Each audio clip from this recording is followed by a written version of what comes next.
بدەین بەڕووی جیهانە هاتین لەگەڵ کەسی وەی دەم بەیانە بەیانی کورد بدەین بەڕووی جیهانە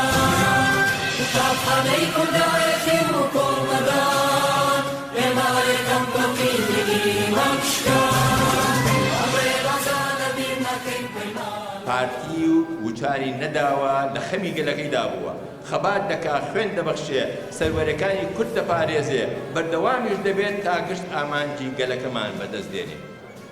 هێز و پیاگە سیاسەکەی سەرۆک بارزانی بوو لە چەند سەعاتێکدا دەوڵەتانی زلهێزی دنیای هێنایە سەرخەت دیفاع لە هەولێر بکەن و نەیهێشت کوردستان بکەوێتە ژێر ڕەحمەتی چەقۆی داعش و قەتڵ و عام بکرێت لە یادی 76 ساڵەی دامەزراندنی پارتیمان و تەمەنی پڕبەهای سەرۆک بارزانی جوانترین پیرۆزبایی لە سەرۆک بارزانی و خۆمان و جەماوەری گەلەکەمان دەکەین سەری ڕێز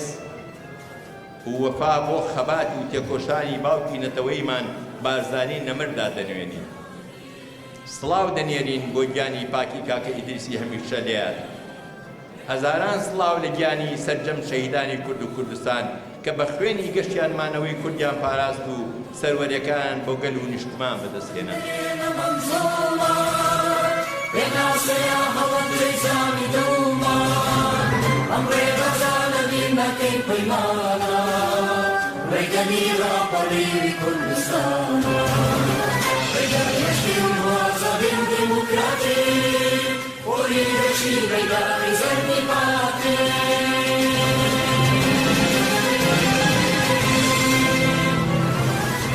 لە یادی 76مین ساڵیادی دامەزراندنی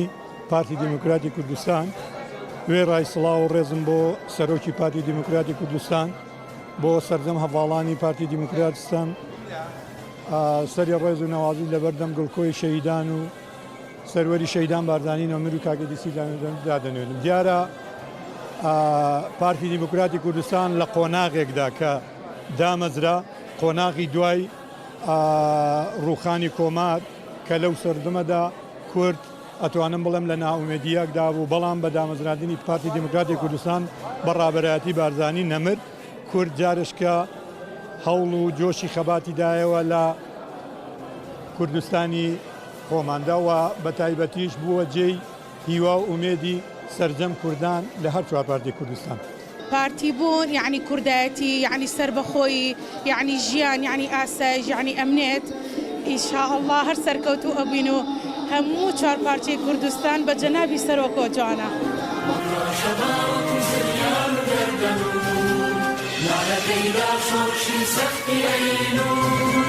گوڵان خەرش و مەزدەڵە و ناونیشان ژیرەمۆی گڵ خەباتی مەیداگیسان ئەڕێ ڕەزا دەبین نەکەین پەیمانە ڕێ بەرزانی و کوردستانیانەمانە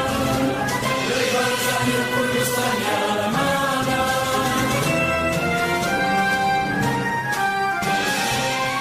بە بۆنەی 16 ئاب یا 76مین ساڵیادی دامەزراندنی پارتی دموکراتی کوردستانەوە پیرۆزبایی لە هەموو گەلی کوردستان دەکەم پیرۆزبایی لە ئەندامان و لایەنگران و کەوادر و سەرجەم هەوادارانی پارتی دەکەم لە ڕاستیدا پارتی دموکراتی کوردستان لە نقطە گۆڕانێکی عەزیمی مێژووی و لە بارودۆخێکی ملتەهیبی قەیراناوی سیاسەتی ئەو کاتەی ناوچەکە و نێودەوڵەتی دامەزرا و کاریگەری لەسەر بزاوی ڕزگاری خوازی کورداناوە ئەستش وەکو ئەکتەرێکی ێزگار گرنگ لە سیاسەتی ناوچەیی و تەنانەت نێودەوڵەتیشدا بۆ پرسی کورد کاریگەری خۆی هەیە و هەر جوڵەیەکی سیاسی پارتی هەر گفتمانێکی نوێی پارتی و هەر خیتابێکی پارتی و هەر بڕیارێکی پارتی کاریگەری لەسەر کۆی پرسی کورد هەیە و بە شێوەیەکی گشتی لە ناوچەکەش کاریگەری لەسەر هاوچێشە سیاسیەکان و ململانەکان هەیە پارتی دموکراتی کوردستان پارتێکی شناستەوەرە لەسەر شناسی کورد پرسی کورد سەروەری و سیادەی کورد و کوردستان کارەکە بە هەموو ئەو کەمەنەتەوە و کەمە مەزهەبانەی یان ئەو مەزاهیبانەی کە لە کوردستانە هەن کە لەسەر بنیادی پلۆرالیزم و تۆلۆرانسی سیاسی و فەرهەنگی لە کوردستاندا بوونی هەیە و لە نەتیجەدا پارتی دموکراتی کوردستان ڕووی ڕێئالپۆلەتیکی کوردستانە و سیاسەتی واقعگەرایانەی کورد لە ڕاستیدا پارتی دموکراتی کوردستان ئیداری دەکەوە. ئەم حیزبە کە دادەمەزرێ لەسەر بنیادێکی ناسنامەتەوەری مرۆڤتەوەرانە دامەزرێ بۆ خەبات لە پێناوی سەروەری و سیادە و مافەکانی میلەتی کورد ئامەزرێ و لەگەڵ تەوژمی هەموو ئایدۆلۆژیەکانی وەکو لیبرالیزم وەکو سۆسیالیزم و پان ئیسلامیزمی سیاسی، بەڵام ئەم پارتە ناکەوێتە هیچ بەرەیەکی ئەم ئایدۆلۆژیانە و لەسەر کرۆکی کوردبوون و کوردستانی بوون کار دەکاوە. سەرکردایەتی ئەم حزبە بە تایبەتی جەنابی بارزانی بە لەگەڵەوەدا کە 10 ساڵ بارزانی نەمر کە لەگەڵەوەدا 10 ساڵ لە سۆڤێت بووە نەکەوتە ژێر تەوژمی بیری چەپ و لە هەمان کاتا کە پەیوەندی لەگەڵ وڵاتانی غەربی هەبووە، لەگەڵ ئەمریکا هەبووە، لەگەڵ دووەلی غەربی هەبووە، نەکەوتەتە ژێر تەوژمی جۆرێک لە لیبرالیزم کە پرۆسەی نەتەوەسازی تێدا کەمڕەنگ ببێتەوە. لەگەڵەوەدا کە نەتەوەی کورد نەتەوەیکی موسڵمانەوە هەروەها پرۆژەی ئیسلامی سیاسی ماوەی 30 ساڵە بە شێوەیەکی چڕ لە منتەقەکە هەیە و ئەحزاب ولانی ئیسلامی و ئیدئۆلۆژی ئیسلامی سیاسی دروست دەبێت، دیسان ئەو پارتە هەر ناکەوێتە نێو تەوژمی ئایدئۆلۆژی ئیسلامی سیاسی. لە چوارچێوەی پرۆسەی کوردبوون و کوردستانی بووندا ئەم حزبە خەباتی خۆی درێژە پێداوە تا ئێستا و نەیاری زۆرن و لەگەڵ ئەوەشدا توانیوێتی لە ئاستی نێودەوڵەتیدا لە پارا دیپلۆماسیدا جۆرێک لە پەیوەندی نوێ لەم سەدەیەدا بۆ کورد دروستکە کە پێشتر لە مێژووی کووردا نمونەی نەبووە.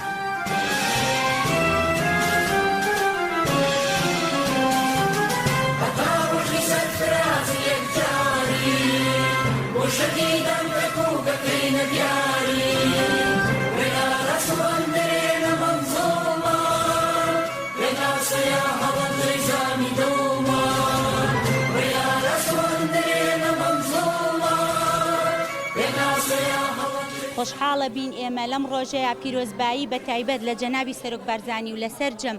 لایەنگران و خۆشەویستان و هەواڵان و ئەندامانی پارتی دیموکراتی کوردستان بکەین بە تایبەت لە خانەوادەی شەهیدان. پارتی دیموکراتی کوردستان لە سەرەتای دامەزراندنی خەباتی دەستی پێکردووە بۆ ئەوەی کوردستانێکی بەهێزدا بمەزرێنێ. کوردستان خاوەنی سەرۆک بارزانیە، کوردستان خاوەنی جەنابی کاک مەسرور بارزانیە، خاوەنی کاک نێچیروان بارزانیە کە کارکتەرێکی بەهێزی پێکەوە ژیانە لە سنووری سەر ئاستی کوردستان و عێراق.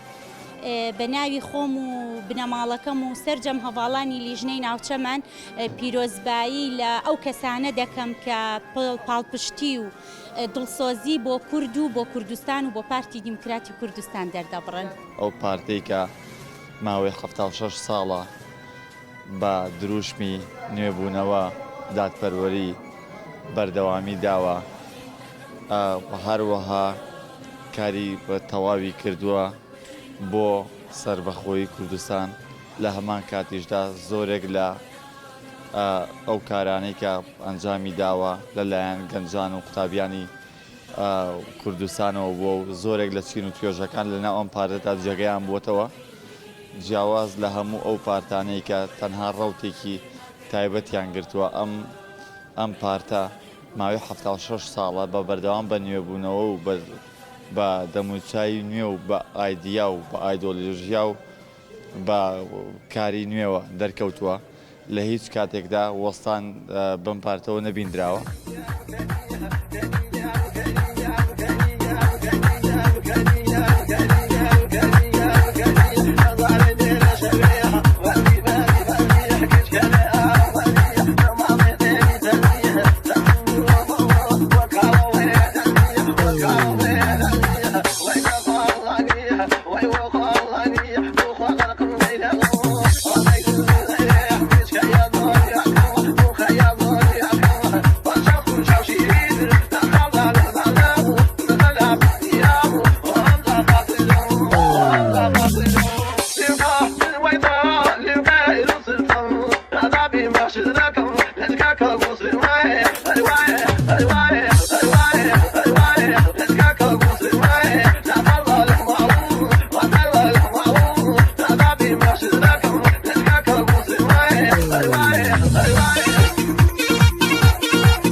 بێمەکان و بێوەزیرێ وەزیری لێم نەگەباندێ هەمووی بە کەمان و ترێ عێراقم هەمووی بدەنێ بەو گوڵە نەبێت نابمژنێ ئارەقێ سێلی دەستە مەفرەقێ ئارەقێ سێلی دەستە مەفرەقێ بەتفەنی بڕنە و لێبدەن دەرناچم لەو منتەقێ بەتفەنی بڕنە و لێبدەن دەرناچم لەو منتەقێ ئەوەسا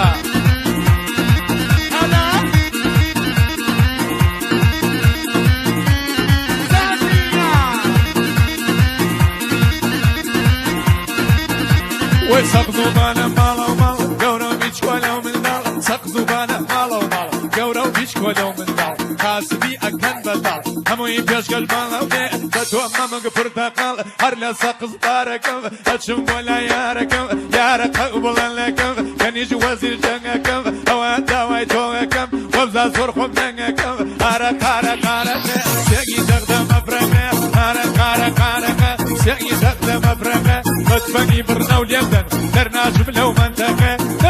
لەو منتەقێ